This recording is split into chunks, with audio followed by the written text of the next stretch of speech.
Hello, future PFTs. I am Aiza, one of the lecturers for the URC's FDLE review program. This April, we will officially start our review sessions to prepare our food technologies for the 2026 FT licensure exam.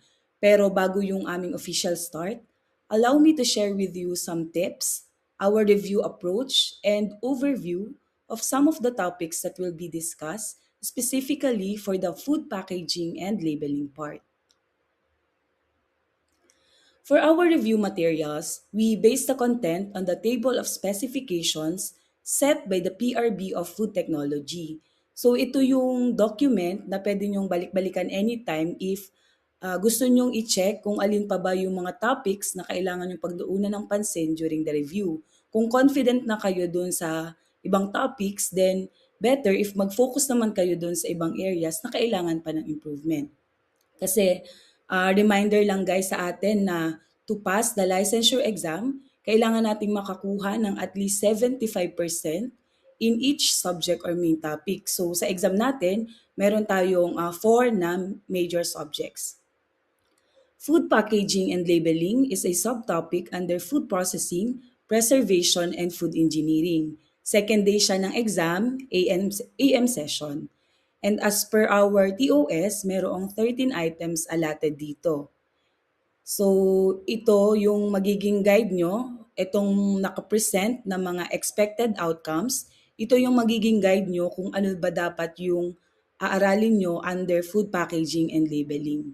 So, importante lang na manote natin na hindi porke maliit lang yung percentage ng subtopic na ito sa TOS, kasi meron tayong 13 items over 100 na yun lang talaga yung number of items na lalabas. Kasi alam natin na yung topics natin sa food technology ay very interrelated.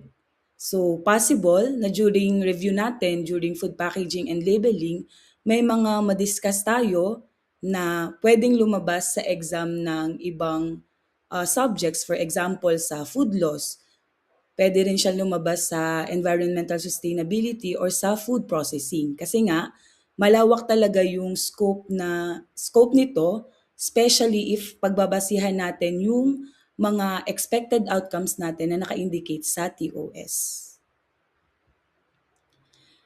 Example of a topic that will be discussed under food packaging and labeling is the FDA Administrative Order Number 2014-0030.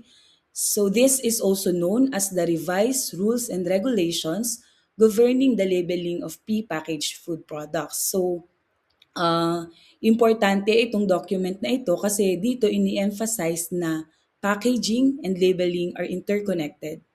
Hindi sapat na maayos lang yung packaging natin in terms of the protection na ipoprovide niya sa product or yung pang lengthen ng shelf life, kailangan din na tama, kompleto at compliant yung ating mga label information. So during our actual review, hihimayin natin yung laman nitong administrative order na ito ng FDA. So ito, example ng laman ng FDA AO 2014-0030 ay ang mga mandatory label information. Ito kasi yung nasa main objective ng AO na makapag-set ng rules on labeling para ma-protect natin yung mga consumers sa mga hazard and also magkaroon sila ng informed consumer choice. So makakapili sila ng products based doon sa information na provided sa label. Meron tayong 11 items under mandatory label information, product name or name of the food, brand name and the trademark. Nandyan ang complete list of ingredients, net contents and drained weight, name and address of manufacturer, repacker, packer, importer, trader and distributor, lot identification, storage conditions, expiration date, food allergen information, direction or instruction for use, and yung nutrition facts natin. So during the actual review, madidiscuss natin yung mga specific requirements for this mandatory label information. Mahaba kasi nga yung clause na ito, pero sa ating actual review, na-summarize na namin yung laman ng AO and kinuha lang namin kung ano yung mga importante talaga at yun yung mga ipipresent namin in a way na mas madali nyo siyang matatandaan kasi as exam taker last year, naintindihan namin yung feeling na ang dami-dami talagang dapat aralin at tandaan. Kaya simplified na yung mga lectures and manuals na ipoprovide namin sa inyo. Mag-dig deeper tayo dito sa nutrition facts. Number 11 siya sa ating mandatory label information. So, I think nowadays, mas tinitingnan na siya ng mga consumers kasi nga, marami na sa atin yung mga health conscious. Nagiging guide natin yung nutrition facts if bibilhin ba natin yung product or hindi. So, as per AO, dapat daw i-present natin yung nutrition facts in tabulated form like itong nakapresent na figure. So, yung laman dapat ng nutrition facts, nandyan yung serving size, number of servings per container or pack, ano yung amount per serving, and kailangan din nakalagay kung ano yung amount ng mga components of the food like total fat, including yung ating saturated fat, uh, trans fat, and cholesterol. Kailangan din nandyan yung sodium content, total carbohydrates, specifically the dietary fiber and sugar content, and lastly, yung protein content ng ating product. Tapos, kung may mga additional nutrient claims, halimbawa, yung product ay fortified or added with vitamin A or iron, kailangan naka-include din sa table yung ano niya, yung data. Naka-indicate din dapat dito kung ano yung energy values. So, ang energy values natin dapat naka-express in calories or kcal. And then, yung declaration natin ng nutrients, dapat meron siyang corresponding na percent recommended energy and nutrient intake values. So, dito sa AO na ito, ang ginagamit pa dati ay percent RENI. So, yung RENI ay nakabase sa 2002 standards. Pero, yung ginagamit na natin ngayon ay percent REI or RNI na based na sa 2015 PDRI na na-develop na ni DOST-FNRI. So, ito na yung mas updated na reference. And naglabas si FDA ng circular number 2023-009 para dito. And itong circular na ito ay madadaanan nyo rin and madidiscuss sa food loss na topic. Another important guideline na related pa din sa ating nutrition facts or labeling ay yung regarding nutrition or health claims. So, ginagamit na kasi siya or kadalasan ginagamit na siya ng mga company kasi selling point siya. Mas healthy, mas bibilhin ng mga tao. So si company, hindi siya basta-basta pwedeng mag-claim ng halimbawa fat-free or cholesterol-free or high protein yung product. Kailangan niyang ma-meet yung certain conditions na naka-indicate dito sa Codex Alimentarius Commission Guidelines or CACGL 23-1997, also known as the Guidelines for the Use of Nutrition and Health Claims. So, o di ba nagsimula tayo sa isang AO pa lang, pero ang dami na nating topics na na-discuss. During the actual review, expect this kind of discussion kasi nga related, connected yung mga topics na nandoon sa TOS.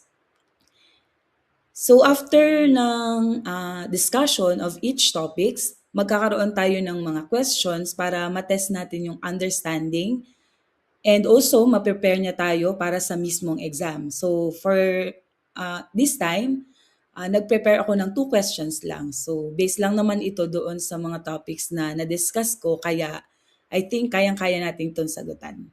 Let's start. For question number 1, based on the revised rules and regulations governing the labeling of prepackaged food products, the following food components must be expressed in grams except: is it letter A, protein, B, cholesterol, C, dietary fiber, or D, sugar? So let's try to answer.